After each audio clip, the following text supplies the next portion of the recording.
Chefs, what is the beef? Welcome to another live video coming at you from the old balcony and hitting you with some fire this morning. We are talking about being a chef and being a role model. This is going to be a problem for so many of you. Chefs tend to put themselves first. Chefs tend to be in a position in their career where you must sacrifice for the sake of the team, for the sake of the service, for the sake of the restaurant, for the sake of your boss, for the sake of the job.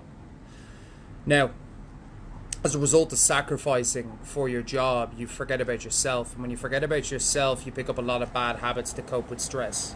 You pick up a lot of bad negative patterns. And you never really think about what's good for you. You only think about what needs to be done for work.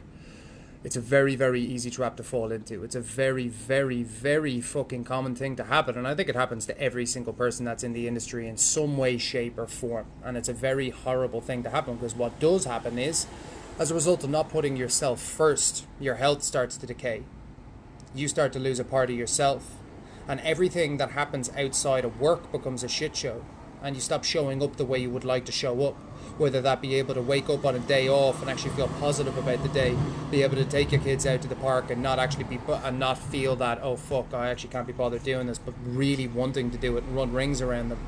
You know, or going out into a social occasion with your missus and actually being able to have conversations with people and not feel like you just want to be home on the couch watching fucking Netflix. That all stems from your health being a serious problem right now, you know, and the lifestyle and the structure that you find yourself in.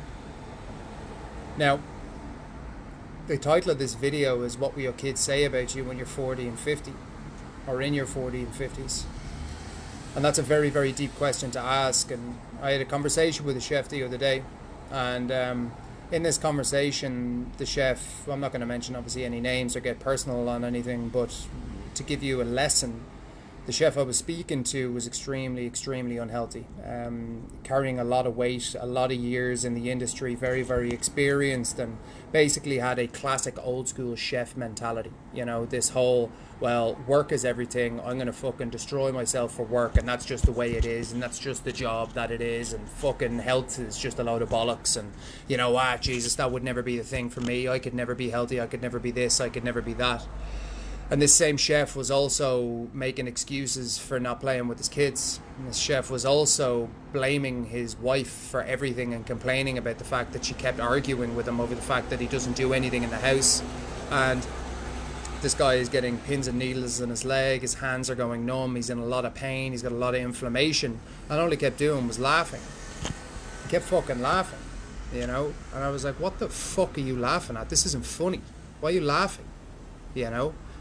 And that was just the default. And it's like, this person was actually fucking fooling themselves. And the question was, what are your kids gonna think of you in years to come? Because I can guarantee you, based on what you've told me, that your kid's gonna see you as the fat, out of shape fucking dad who never bothered his fucking hole getting up and doing anything with them. You know, you were a recluse, you weren't a fucking father to us. And that's the truth a lot of the time, and that's the harsh truth. And sometimes you need to ask yourself a powerful question to take powerful action. Because a lot of people fool themselves. I fooled myself for fucking years. Fooled myself for years. Thinking that because I work in hospitality, that, oh well, listen, I just fucking work harder than you. So I'm fully within my rights to be a negative dickhead. I'm fully within my rights to not do fuck all with my life. And the truth is, the only person I fuck over is myself. And when you've got people who depend on you, you fuck them over as well. Because if you don't show up, they won't grow and they won't develop. Because they depend on you to be that leader, to be that person. And it's the same thing in the fucking kitchen as well, you know. But if you're not showing up in your personal life and outside the kitchen, things are all over the place. I 100% get it. All of us have absolutely been there. However, if you are aware that you are in the shit and your being in the shit is affecting the people around you and affecting your family, then you need to get the fuck up and do something. You need to get the fuck up and do something. Because if you don't do something, not only are you going to be dead prematurely, but they're going to be stuck and they're going to be fucked and you're going to leave them destroyed. So that's a question that you need to ask yourself. If you are in that position and people depend on you, whether you have kids on the way, whether you're in a relationship with someone you love for a long period of time, you know, whether you've got a family all together, whatever the situation is, how are you showing up for those people? And if you're not showing up the way you want to show up, then why are you not showing up the way you want to show up? And if you can answer that question, why, I can help you.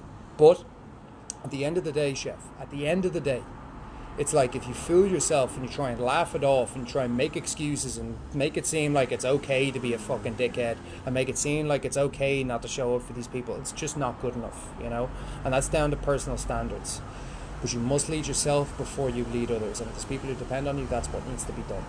So as when we think about breaking this apart and actually fixing it, right, there's two steps. Number one is, and I said first two steps off our path.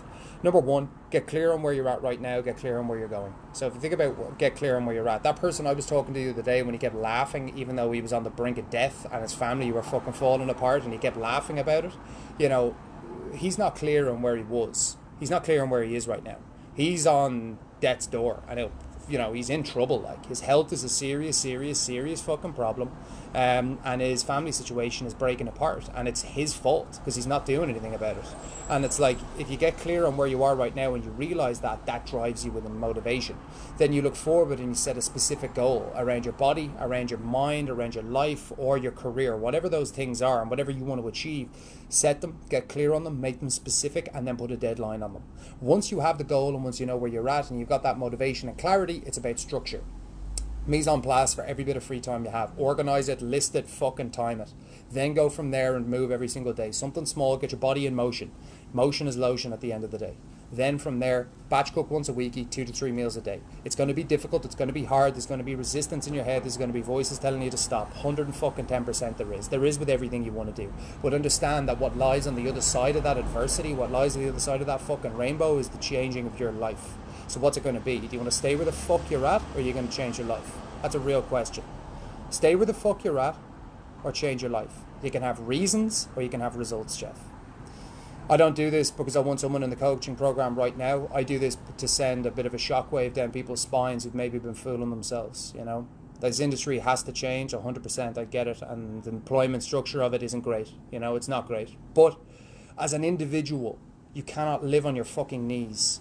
You cannot live on your knees. You gotta get up, you gotta fight it, you gotta fucking dig in, you gotta dig deep for it. You dig deep in the kitchen, you can dig deep in your personal life. You just gotta back yourself, trust yourself, and fucking push forward.